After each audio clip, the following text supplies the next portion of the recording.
এভাবেই মৃত্যুর মিছিল বেড়ে চলেছে গাজা উপত্যকায়। অথচ জায়নবাদী ইসরায়েলের সাথেই সম্পর্ক স্বাভাবিক করতে চেয়েছিলেন ফ্যাসিস্ট হাসিনা। শুধু তাই না, বরং বিরোধী মত দমনে ইসরায়েল থেকে গোপনে গোয়েন্দা সরঞ্জামও কেনে তার সরকার। সেগুলো দিয়ে আড়ি পাতা হতো বিরোধীদের ফোনে।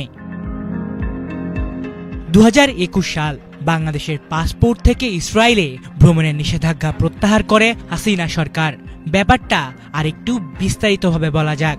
2021 পূর্ববর্তী সময়ে বাংলাদেশের নাগরিকদের পাসপোর্টে থাকত, this passport is valid for all countries of the world except Israel. অর্থাৎ এই পাসপোর্ট ইসরায়েল ব্যতীত পৃথিবীর সব দেশের জন্য বৈধ, বা এই পাসপোর্ট নিয়ে ইসরায়েল ছাড়া পৃথিবীর যে কোনো দেশে যাওয়া যাবে। কিন্তু 2021 এসে হঠাৎ করে এক্সেপ্ট ইসরায়েল শব্দটি পাসপোর্ট থেকে বাদ দেয়া হয়। লেখা হয় this passport is valid for all countries of the world, যার অর্থ দাঁড়ায় এই পাসপোর্ট নিয়ে পৃথিবীর সব দেশে ভ্রমণ করা যাবে। সে সময় এই বিষয়টি নিয়ে কঠোর সমালোচনা করেছিলেন বিএনপি মহাসচিব মির্জা ফখরুল ইসলাম আলমগীর। হামলা ও ক্ষেপণাস্ত্র নিক্ষেপে যখন ফিলিস্তিনের গাজা নগরী মৃত্যুপরিতে পরিণত হচ্ছে, ঠিক সেই সময় বাংলাদেশের পাসপোর্ট থেকে ইসরায়েল ভ্রমণের উপর থেকে নিষেধাজ্ঞা সরিয়ে দেওয়া হয়েছে, যা হতাশ করেছে গোটা বিশ্ব বিবেককে। আবার 23 মে ফিলিস্তিন বিরোধী ওই সিদ্ধান্তে ইসরায়েল সরকারের অভিনন্দন টুইটের প্রেক্ষিতে তা অস্বীকার করে পররাষ্ট্র মন্ত্রণালয়ের পক্ষ থেকে বাংলাদেশ সরকারের পজিশন ঘোষণা করা।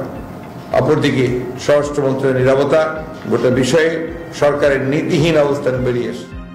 3 বছর পর ওই ঘটনায় আত্মপক্ষ সমর্থনের চেষ্টা চালান স্বৈরাচার সরকারের তৎকালীন পররাষ্ট্রমন্ত্রী আব্দুল মোমেন। তবে তার উক্তিগুলো ছিল শাক দিয়ে মাছ ঢাকার মতোই।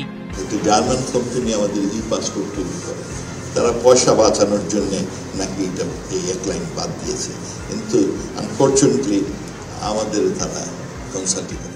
এখানেই শেষ নয়, ইসরায়েল থেকে পেগাসাস স্পাইওয়্যার কেনার ব্যবস্থা করেছিলেন ফ্যাসিস্ট হাসিনা, যেটি ব্যবহার করে বিরোধী মত পোষণকারীদের ফোন থেকে ব্যক্তিগত তথ্য হাতিয়ে নেওয়া হতো। এই জটিল স্পাইওয়্যার মূলত তৈরি করে Israeli cyber intelligence company NSO group. কি রমজান কি ঈদ, গাজায় নিরীহ মুসল্লিদের ওপর থেমে নেই ইসরায়েলি বাহিনীর নৃশংসতা, যে কারণে তাদের বিরুদ্ধে আন্দোলনের সরব হয়ে উঠেছে গোটা বিশ্বের বিবেকবান মানুষ। থেমে নেই বাংলাদেশও, সর্বস্তরের মানুষই ইসরায়েলের বিরুদ্ধে করছে আন্দোলন।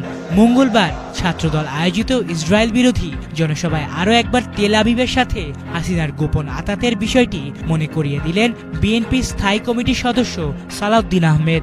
আওয়ামী লীগ পরোক্ষভাবে ইসরায়েলকে স্বীকৃতি দিয়েছিল। কিভাবে? তারা বাংলাদেশের পাসপোর্টে ইসরায়েল ব্যতীত সকল রাষ্ট্র দমনের যে নির্দেশনা ছিল সেখান থেকে ইসরায়েল শব্দটি রিমুভ করে দিয়েছিলেন, প্রত্যাহার করে নিয়েছিলেন। তার মানে দাঁড়ায় তারা ইসরায়েলকে স্বীকৃতি দিয়েছিল। দখলদার ইসরায়েলের সাথে কখনোই স্বাভাবিক সম্পর্কে যেতে প্রস্তুত নয় বাংলাদেশের মানুষ। অথচ বাংলাদেশের প্রতিনিধি হিসেবে হাসিনা জায়নবাদীদের সাথে সম্পর্ক স্বাভাবিক করার চেষ্টা চালিয়ে মূলত দেশবাসীর সাথে এক ধরনের প্রতারণাই করেন।